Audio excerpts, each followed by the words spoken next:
What's going on, guys? Andrew Piluk Hockey here, back again with another video. Another day, another Leaf video, pretty much. It's been a little crazy. But anyways, Joe Thornton, the rumors have been out there. I'm sure if you're a Leaf fan, you have heard it. And if you're not a Leaf fan, you've probably heard it. If you're a Sharks fan, you've probably been following this for quite some time because you want to make sure that he stays in town because Sharks fans love him. He's Joe Thornton. How could you not love the guy? But apparently, he's got the Leafs and the Sharks as his last two options, apparently. This is obviously a tweet that's up here from Pierre LeBrun, but before I start this video, make sure to subscribe. I'd really appreciate it. Join this team over here that we've got. Join the squad. I'd love to have you guys here. Thank you for over 8,000 subscribers.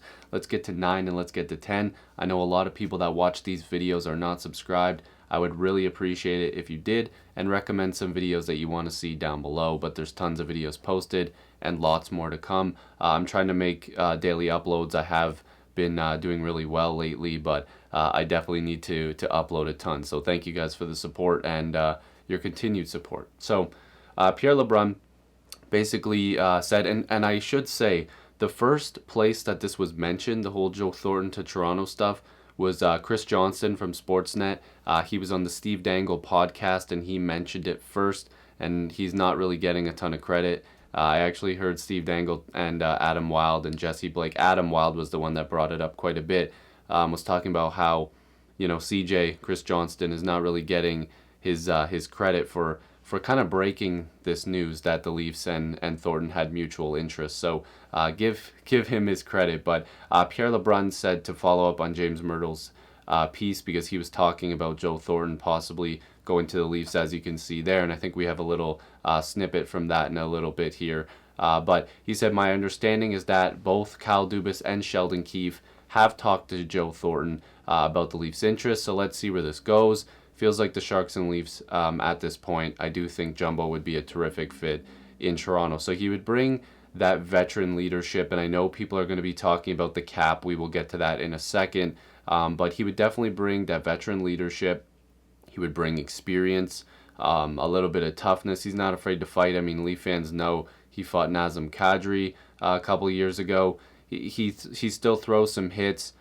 He's a guy that's going to go to war. You know what I mean? Like, he's been injured so badly so many times, and he's just continued to play. He's been there through and through as a Warrior, and I think that he would just be an awesome fit in Toronto. Of course, I'm a Leaf fan, so of course I'd love to see him here. But this is another little thing here. I believe this was the little thing from The Athletic here, from Myrtle's piece. Their pursuit seems fairly aggressive at this point, being the Leafs, of course. At least some of Toronto's star players have had conversations with Thornton, attempting to sell him on the upside of their roster, what the effects of the new additions have, basically. TJ Brody, Simmons, Bogosian, and others over the past few days in free agency. So if the coaching staff, Sheldon Keefe being the head coach, if he's out there, on the phone or Zoom, wherever, Skype, however they're talking to him, if he's doing that, if Kyle Dubas is doing that, like, it's one thing for the GM to do it, but once the coach gets involved, I mean, that's a different story. And then when the players get involved, it's a different story. They're all collectively trying to see if Joe Thornton would come to Toronto. So there's definitely a ton of, good quotes here, basically confirming that this interest and this mutual interest is something that is real and not just a fabricated story. So that's very good to see. Now, I believe this is from Maple Leafs Hot Stove, but more importantly, this is from Hockey Central, Elliot Freeman, and I believe a little bit from 31 Thoughts. Basically, the recruitment, what I've been saying, he doesn't have enough info on all that stuff to think, what players have been involved. But he says some of the core players have been involved in trying to get him over. But he said, one thing I have been warned about in the past is to not underestimate Thornton's loyalty to San Jose, because there were times before where it was suggested that he might come to Toronto or another team like the Rangers. I believe that was in there. Like, he just chose San Jose just based off of loyalty. Now, he obviously has family, huge ties to the organization. The fact that Marleau is there and is going to be chasing Gordie Howe, maybe Joe Thornton wants to be a part of that. They'd be reunited because Patrick Marleau just came back to San Jose. But he did finish by saying, I definitely think Toronto is making a pitch. There's no question about that, which we've all basically been seeing the last few days. Now, here's his stats, and I know these numbers are really little here, but considering he's been in the NHL for quite some time, let's just take a look at the numbers that are towards the bottom here. So, last season in 70 games played, he had 31 points. Now, Jason Spezza had similar numbers. He's getting paid $700K. But to pry him out of San Jose, it might take $1 million. Now, I'm overshooting it. I don't think it should be anything more than $1 million. I honestly would really like to get him at a similar number to what Jason Spezza is at. But in the cap-friendly thing I'm going to show you in a little bit here, I have him projected at $1 million, just because you kind of have to pry him out of San Jose. I think that that's a great idea? No, but the veteran leadership and the grit and the toughness and another voice in the room is something that I think is underestimated. Now, I would like to say there are a lot of guys in the media, and again, I'm not a member of the media, I'm not in an NHL locker room, none of these things, but please take it with a grain of salt when these people who are media members or, you know, people closer to the situation than us fans are, when they say, oh, he's great in the locker room, he does this, this, and this. The locker room is not always open to the media. The locker room is not always open to these people. So I think that they sometimes use that too much. You know, when I say he's good in the locker room, it's because I'll watch an interview or I'll hear, you know, just watching or listening to actual players who have played with him talk about it. I don't care, you know, random Bobby Smith or whoever. That's a random name. I don't care what media member is telling me he's good in the room. I want to hear it from players. They actually know. You know what I mean? So take that with a grain of salt. That doesn't just go for Joe Thornton. I'm talking anybody in general. But again, that's my little rant. I could talk about that more in detail because I'm sick and tired of people who barely go in the locker room telling me how good they are in the locker room. Like, stop it. You have no idea. So the 18-19 season, he had a good year, 51 points in 73 games played. Like, the guy can still put up numbers, but he's probably going to be a 30 to 35 point player next year.